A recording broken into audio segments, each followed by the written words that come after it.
perbankan syariah adalah pinjaman yang diberikan perbankan syariah biasanya menggunakan penyediaan dana atau tagihan berdasarkan kesepakatan antara peminjam dan pihak yang meminjamkan, sehingga mewajibkan peminjam melunasi hutangnya dengan jangka waktu tertentu.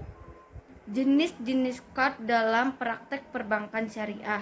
Yang pertama, hutang talangan, yaitu hutang yang diberikan bank untuk menalangi pembayaran objek tertentu. Misalnya, penggunaan akad qard wal ijarah. Pada pembiayaan ini biasanya merujuk pada fatwa pembiayaan pengurusan haji. Yang kedua, hutang sosial, yaitu utang yang diberikan bank untuk kepentingan sosial. Dalam hal ini, Qardul Hasan yaitu jenis pinjaman yang diberikan kepada pihak yang sangat memerlukan untuk jangka waktu tertentu tanpa harus membayar keuntungan. Penerima Qardul Hasan hanya berkewajiban melunasi jumlah pinjaman pokok tanpa diharuskan memberikan tambahan apapun. Namun, penerima pinjaman boleh saja atas kebijakan sendiri membayar lebih dari uang yang dipinjamnya. Ya, selanjutnya yaitu mengenai poin-poin pemeriksaan mudharabah. Yang pertama yaitu pembiayaan yang berdasarkan prinsip qard yang diberikan bank terhadap nasabah harus memenuhi prinsip syariah.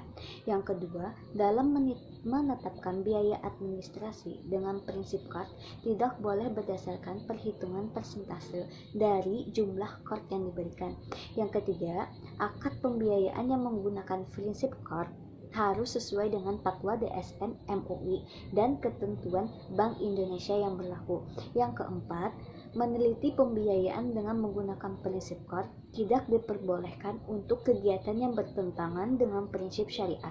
Yang kelima, meneliti nasabah yang terkena sanksi atau denda seperti nasabah yang lalai, nasabah yang mempunyai kemampuan secara ekonomi tetapi ia sengaja menunda pembayarannya.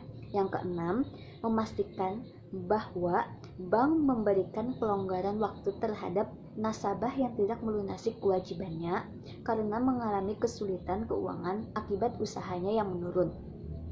Yang ketujuh, meneliti bahwa pendapatan yang diterima bank atas pengenaan sanksi itu sebagai sumber dana kebijakan.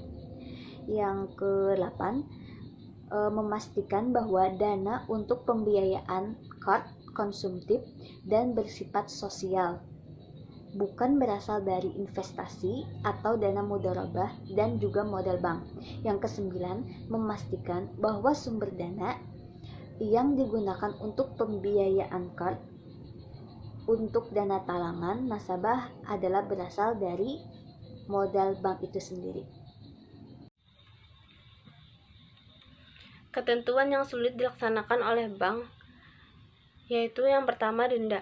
Denda boleh dikenakan pembayaran dengan sengaja atau orang yang mampu tapi menunda pembayaran.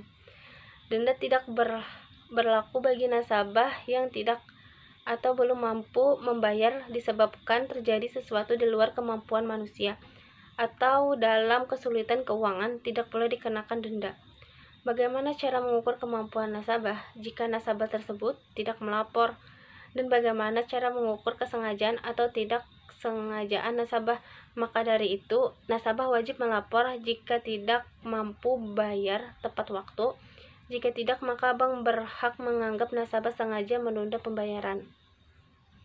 Yang kedua, kepastian pengertian 8 mustahik zakat. Qardul Hasan harus disalurkan kepada 8 mustahik zakat, yaitu yang pertama al-fuqara, yang artinya fakir, mereka yang tidak mempunyai harta atau penghasilan yang layak dalam memenuhi keperluannya.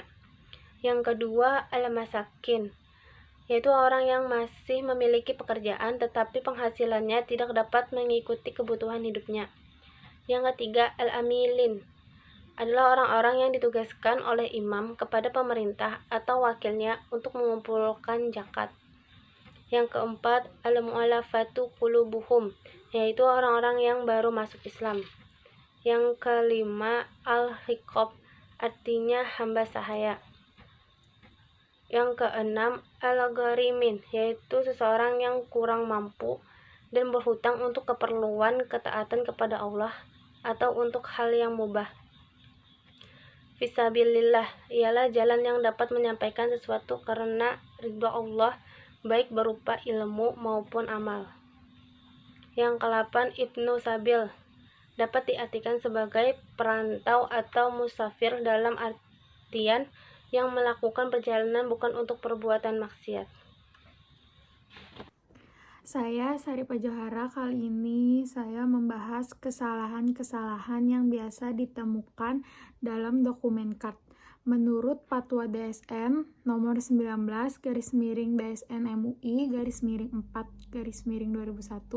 tentang Al-Qard, jika nasabah tidak dapat mengembalikan sebagian atau seluruh kewajibannya pada saat yang telah disepakati dan Lembaga Keuangan Syariah atau LKS telah memastikan ketidakmampuannya, maka LKS dapat melakukan langkah-langkah yang di dalam dunia perbankan disebut restrukturisasi.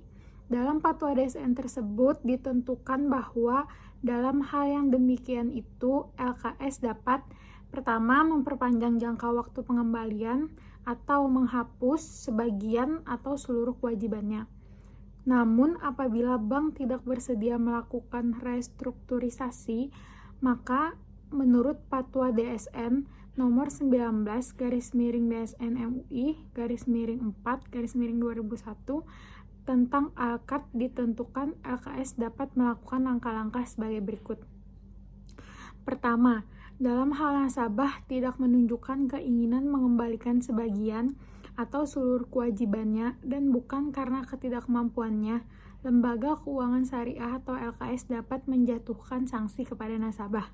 Kedua, sanksi yang dijatuhkan kepada nasabah sebagaimana dimaksud butir 1 dapat berupa dan tidak terbatas pada penjualan barang jaminan. Ketiga, jika barang jaminan tidak mencukupi, nasabah tetap harus memenuhi kewajibannya secara penuh.